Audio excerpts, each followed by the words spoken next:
बदलते भारत की शान।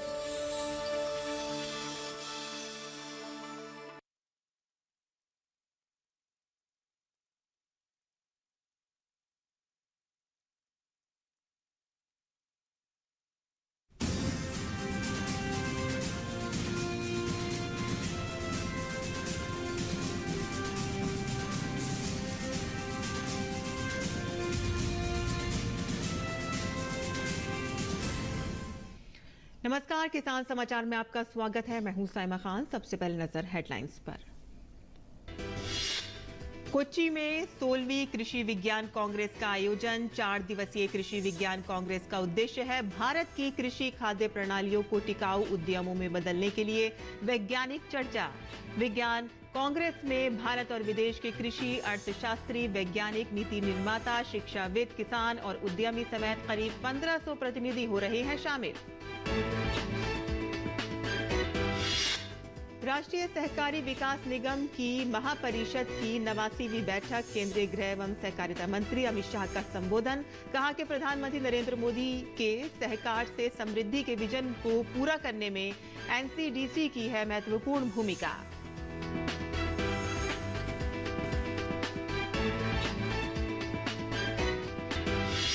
केरल में धान के खेत में काम करने वाले किसानों को संकट का सामना। नहीं शुरू कर पा रहे हैं अपनी मौसमी खेती। पंचकृषि किसानों का आरोप, केरल सरकार पैडी फील्ड किसानों का नहीं कर रही है समर्थन और सप्लाईको किसानों को उचित पैसा देने के लिए नहीं है तैयार।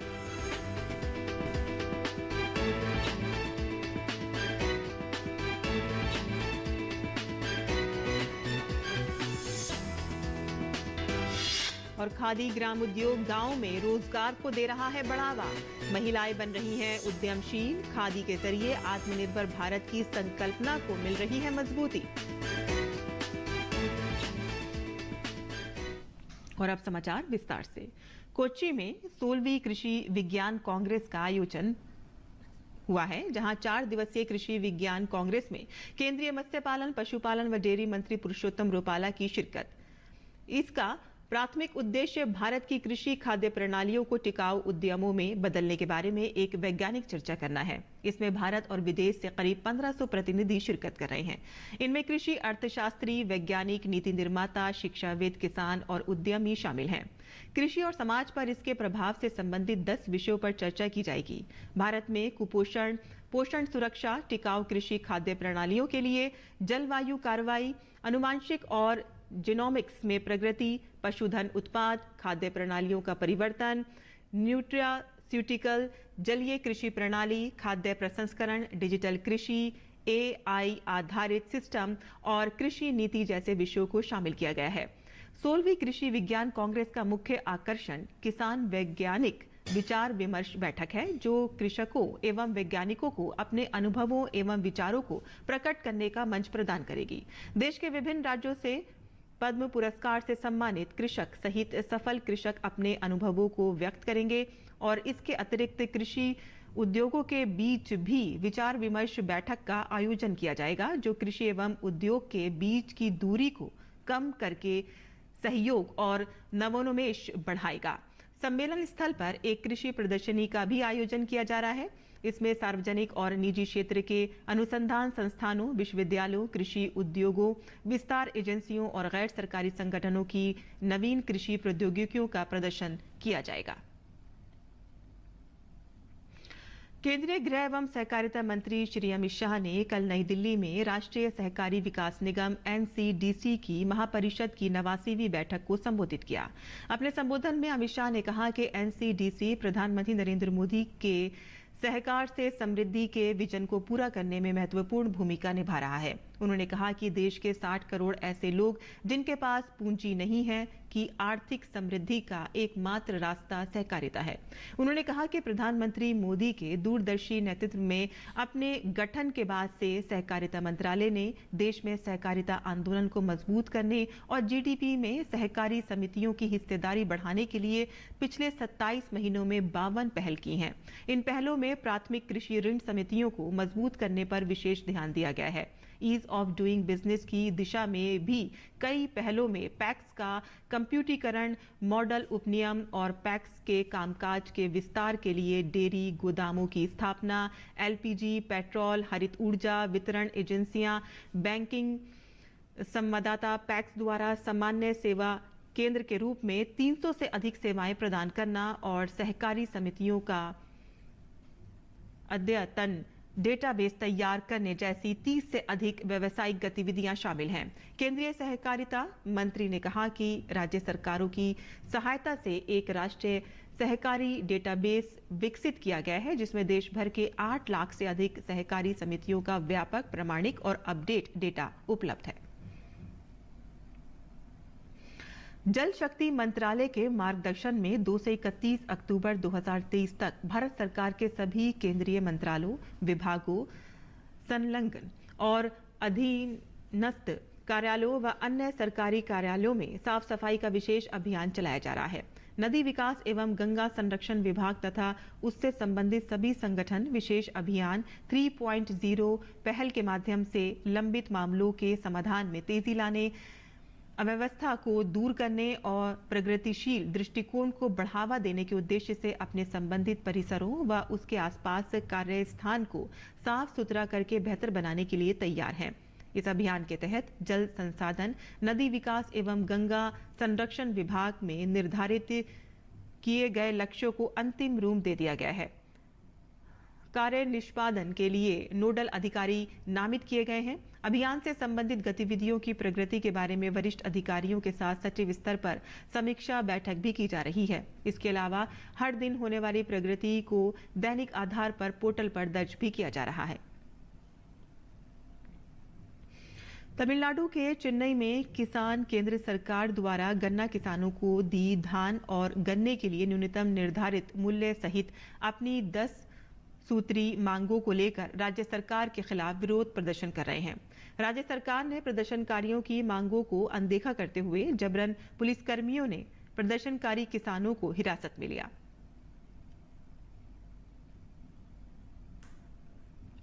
वहीं केरल में धान किसान संकट में हैं क्योंकि वो अपनी मौसमी खेती पंचकृषि शुरू नहीं कर पा रहे हैं और इसका कारण ये है कि केरल सरकार पैडी फील्ड किसानों का समर्थन नहीं कर रही है और सप्लाई को किसानों को उचित पैसा देने के लिए तैयार नहीं है। सप्लाई को हर फसल के बाद केरल के सभी किसानों से धान लेती है, लेकिन वह पैसे देने को तैयार नहीं है। कोट्टयम में अधिकांश किसान बैंक ऋण के आधार पर अपनी खेती शुरू कर रहे हैं। पैसे के अभाव में किसान बैंकों को ब्याज और पैसा देने में असमर्थ हैं। दूसरी समस्या जिसका वो सामना कर रहे हैं वह है भारी वर्षा और हवा जैसी प्राकृतिक आपदाएं। कोट्टयम में धान के सभी खेत पानी और कचरे से ढके हुए हैं। अब मौसमी खेती पंचकृषि का समय आ गया है, लेकिन अब इसके लिए बहुत देर हो चुकी है।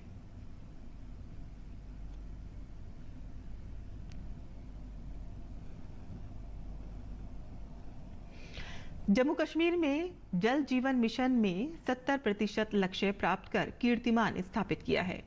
गुणात्मक जल की आपूर्ति और उसके प्रबंध में भी प्रदेश को राष्ट्रीय स्तर का दूसरा स्थान प्राप्त हुआ है।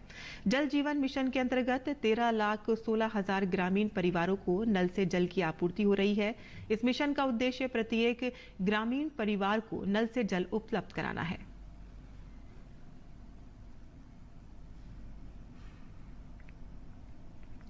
और देश में खादी एवं ग्राम उद्योग आयोग द्वारा स्वरोजगार से आत्मनिर्भर बनने का प्रशिक्षण दिया जा रहा है। प्रधानमंत्री स्वरोजगार कार्यक्रम के जरिए खादी से जुड़कर महिलाएं किस तरह से आत्मनिर्भर बन रही हैं, इस विषय पर हमारे संवाददाता ओपी यादव ने बात की खादी ग्राम उद्योग की सफल महिला उद्यमी दीपिका मुंगा से।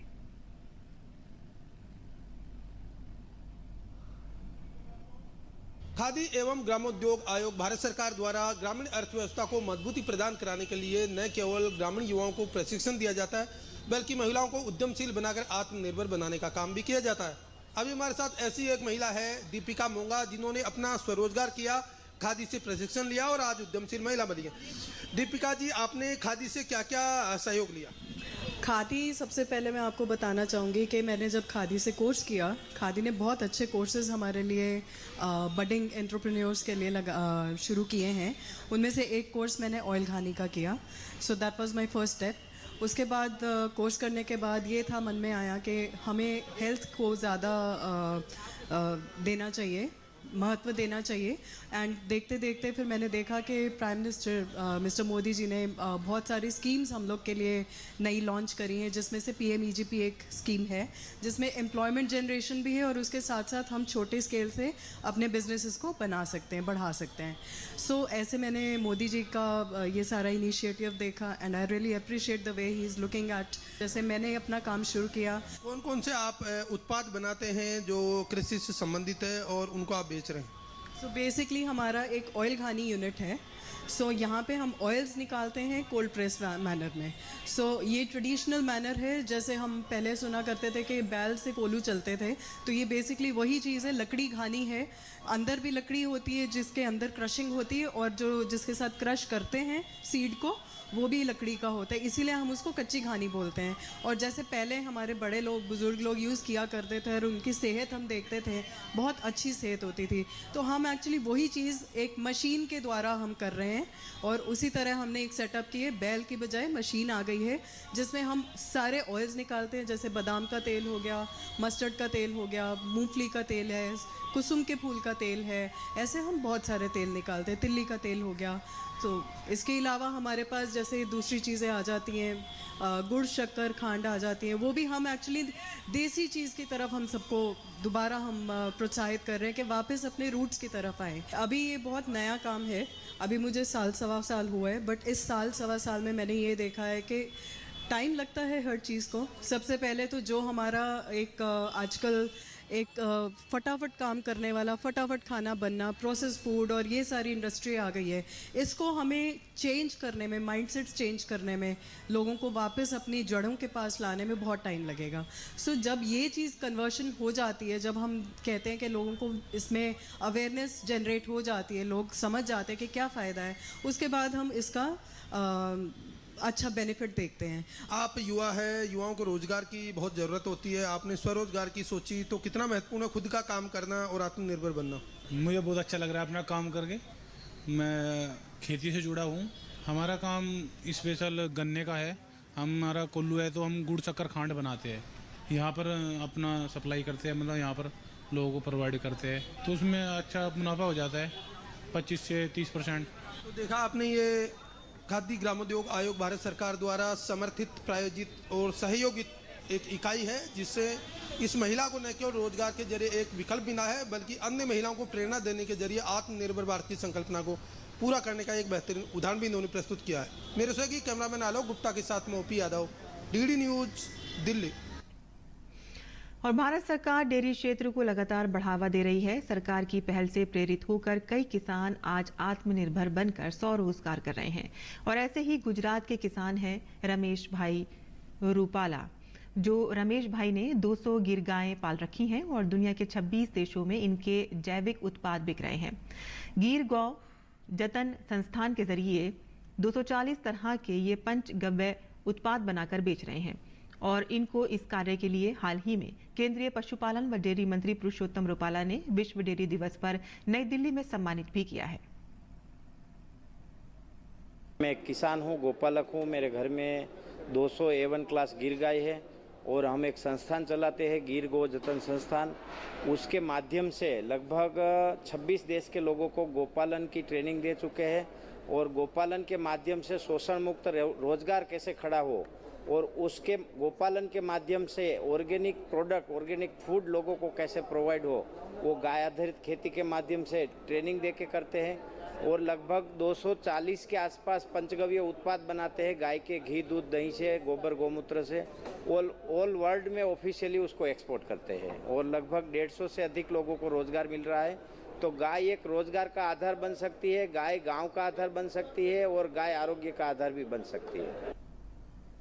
और 26वें एनर्जी टेक्नोलॉजी मीट की नई दिल्ली के भारत मंडपम में शुरुआत हुई।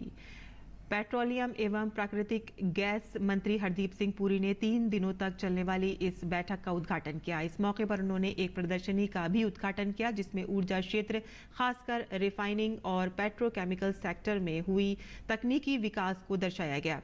हरदीप सिंह पुरी ने इस मौके पर कहा कि सरकार देश में बायोफ्यूल के इस्तेमाल को बढ़ावा दे रही है। उन्होंने कहा कि भारत में 2070 तक शून्य उत्सर्जन के लक्ष्य को समय से पहले हासिल किया जा सकता है। और किसान समाचार में अब बात करते हैं मंडी भाव की और आइए देखते हैं कि क्या रहा देश भर की मंडियों का भाव।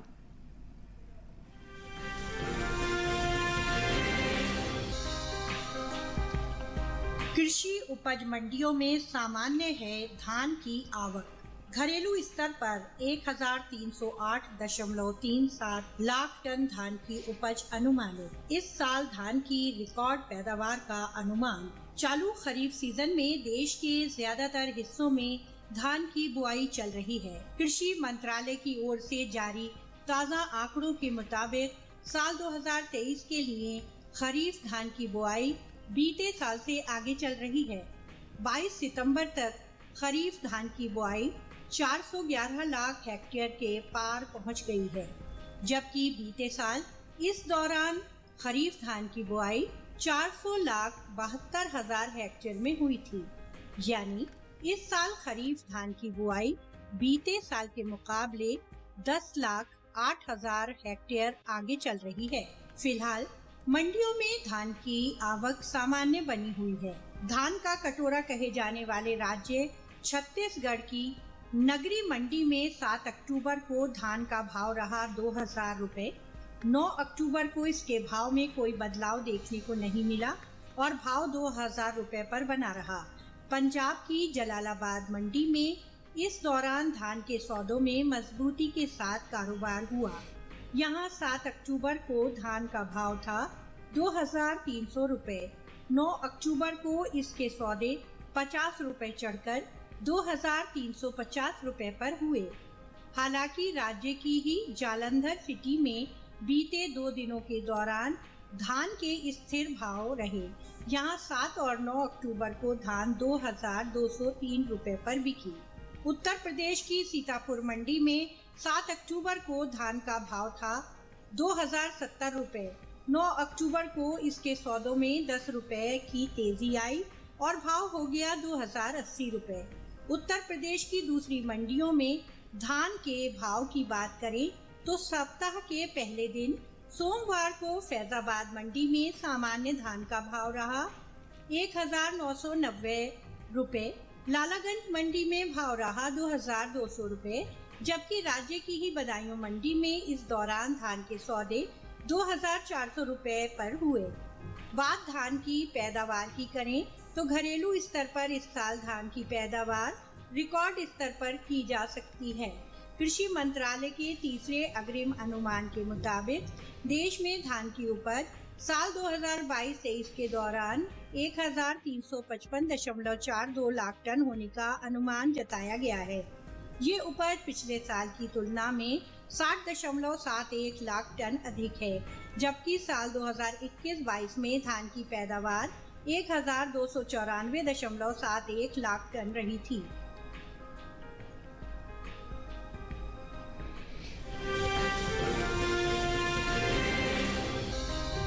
इन दिनों कृषि उपज मंडियों में गेहूं की आवक सामान्य बनी हुई है। भाव पर नजर डालें तो सोमवार को मालपुरा और खातेगांव मंडी में गेहूं के सौदों में मजबूती के साथ कारोबार हुआ, जबकि गाजियाबाद, बदायूं और आसनसोल मंडी में इस दौरान धान के सौदे बिना किसी फेरबदल के साथ हुए। एग मार्क नेट के मुताबिक उत्तर प्रदेश की गाजियाबाद मंडी में 7 अक्टूबर को धारा गेहूं का भाव 2,360 था। 9 अक्टूबर को इसके भाव में कोई बदलाव देखने को नहीं मिला और भाव 2,360 रुपए पर बरकरार रहा। राज्य की ही बदायूं मंडी में बीते 2 दिनों के दौरान धारा गेहूं के भाव स्थिर रहे। यहाँ 7 और 9 अक्टूबर को धारा गेहूं 2,360 रुपए पर बिकी। राजस्थान की मालपुरा मंडी में इस दौरान गेहूं के सौदों में बढ़त के साथ कारोबार हुआ। यहाँ 7 अक्टूबर को गेहूं का भाव था 2,325 रुपए। 9 अक्टूबर को इसके सौदे 15 रुपए चढ़कर 2,340 रुपए पर हुए।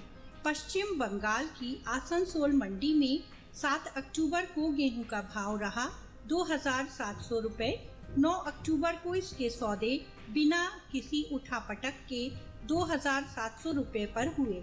गेहूं की उपज की बात करें तो इस साल देश में घरेलू स्तर पर रबी गेहूं की पैदावार रिकॉर्ड स्तर पर जा सकती है, जिसका असर गेहूं के बाजार भाव पर पड़ता दिख रहा है।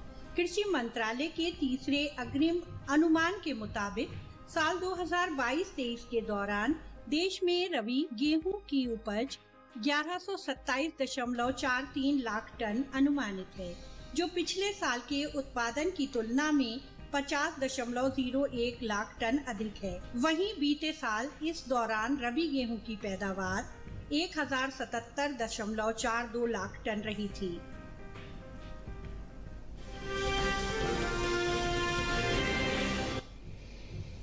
और अब बात करते हैं मौसमी खेती की। किसान इस मौसम में कैसे रखें अपनी खेती का ख्याल, आइए देखते हैं।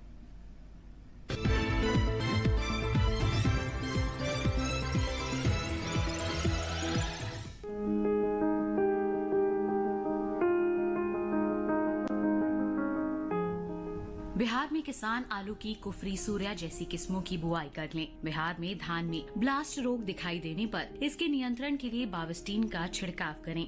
बिहार में ही इस मौसम में मटर की पूसा प्रगति किस्म की बुआई की जा सकती है।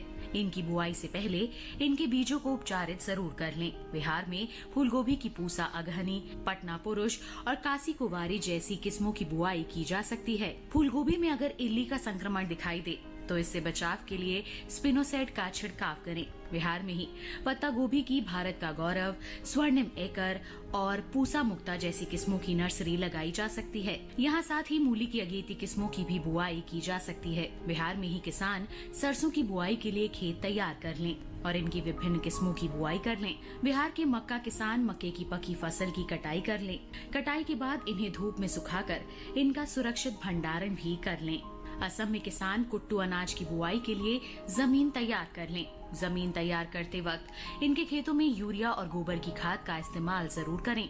असम में ही बैंगन की गोल और लंबी किस्मों की बुआई की जा सकती है। वहीं यहाँ पत्ता गोभी की विभिन्न किस्मों की नर्सरी लगाई जा सकती है। किसान बुआई से पहले इनके बीजों को उपचारित जरूर कर लें। असम में ही टमाटर की केसरी, पूसा रूबी और BT1 किस्मों की बुआई की जा सकती है। असम में पपीते में मिलीबग का प्रकोप दिखाई देने पर ऐसे संक्रमित पौधों को हटा दें। असम में मूंग और उड़द में फली छेदक कीट के नियंत्रण के लिए किसान जरूरी दवाओं का स्प्रे करें।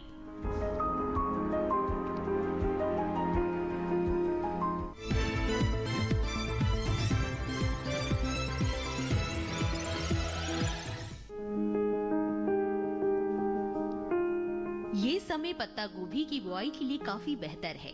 पत्ता गोभी की बुआई सितंबर से नवंबर तक की जा सकती है। किसान पूसा मुक्ता किस्म लगा सकते हैं। इस किस्म की बुआई पूरे भारत में किसी भी इलाके में की जा सकती है। इस किस्म की 1 हेक्टेयर में बुआई करने पर 300 क्विंटल तक की पत्ता गोभी ली जा सकती है। इस किस्म की पत्ता गोभी आकार में मध्यम, चपटी और गोल होती है। इसके पत्ते हल्के हरे रंग के होते हैं। पत्ते के किनारे लहरदार होते हैं। पत्ता गोभी की ये किस्म बुआई के 70 से 75 दिनों बाद तैयार हो जाती है। इसके अलावा किसान गोल्डन एकड़ किस्म भी लगा सकते हैं। बुआई के 60 से 75 दिनों में तैयार हो जाती है। 1 हेक्टेयर में लगाने पर 200 से 240 क्विंटल तक उपज ली जा सकती है। ये छोटे आकार की लेकिन ठोस होती है। इसके अलावा पूसा बंद गोभी संकर 1 किस्म भी लगाई जा सकती है। ये किस्म जम्मू कश्मीर, हिमाचल प्रदेश और उत्तर प्रदेश में लगाने के लिए उपयुक्त है। 1 हेक्टेयर में इसकी 350 से 400 क्विंटल तक की उपज ली जा सकती है। इसके बाद बंद गोल, ठोस, हरे और बाहरी पत्तियों से लहरनुमा ढके हुए होते हैं। बुआई से पहले खेतों को जोत कर अच्छी तरह तैयार कर ले। खरपतवार को पूरी तरह से साफ कर ले। 1 हेक्टेयर में बिजाई के लिए 400 से 500 ग्राम बीज काफी रहेंगे। बुआई के समय कतार से कतार की दूरी 45 से 50 सेंटीमीटर और पौध से पौध की दूरी 30 से 40 सेंटीमीटर रखें। बुआई के तुरंत बाद पहली सिंचाई कर दे। इसके बाद 7 से 10 दिन के अंतराल पर सिंचाई करें। खरपतवार पर काबू के लिए 2 बार निराई करें।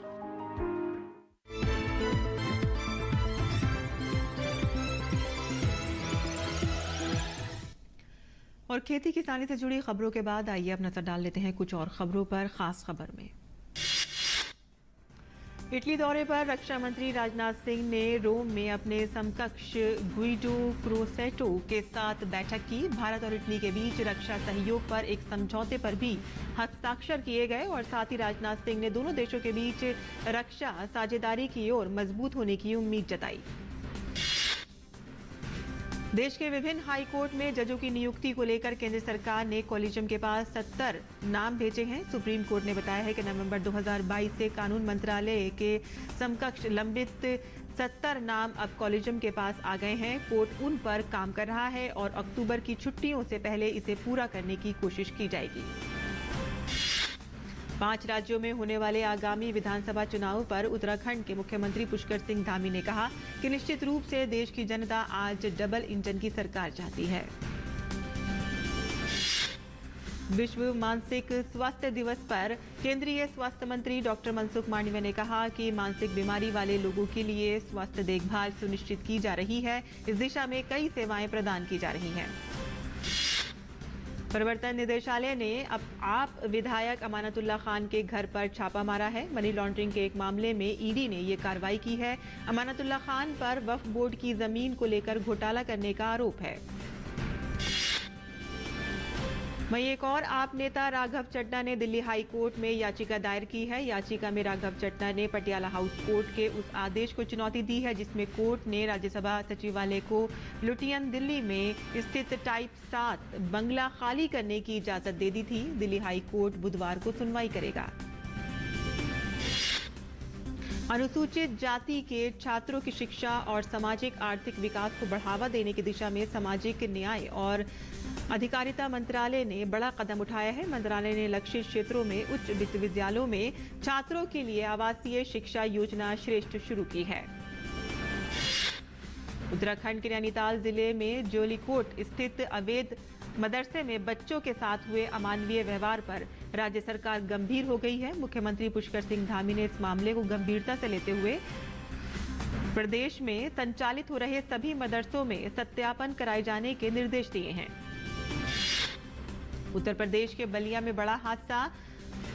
कथरिया फिरोजपुर के बीच मगई नदी पर 80 मीटर लंबे पुल का एक हिस्सा टूटकर गिर गया। इस दुर्घटना में कोई जनहानि नहीं हुई है। चंडीगढ़ के पीजीआई नेहरू अस्पताल की बिल्डिंग में आग लग गई। ये आग कंप्यूटर रूम के यूपीएस सिस्टम में बैटरी में लगी है। मरीजों को सुरक्षित स्थान पर पहुंचाया गया है। मौके पर दमकल की गाड़ियां मौजूद रहीं। केंद्रीय मंत्री स्मृति जुबिन ईरानी ने आज दिल्ली के विज्ञान भवन में कुपोषण के सामुदायिक प्रबंधन पर राष्ट्रीय कार्यक्रम का शुभारंभ किया। और किसान समाचार में आज के लिए बस इतना ही। अनुमति दें। नमस्कार।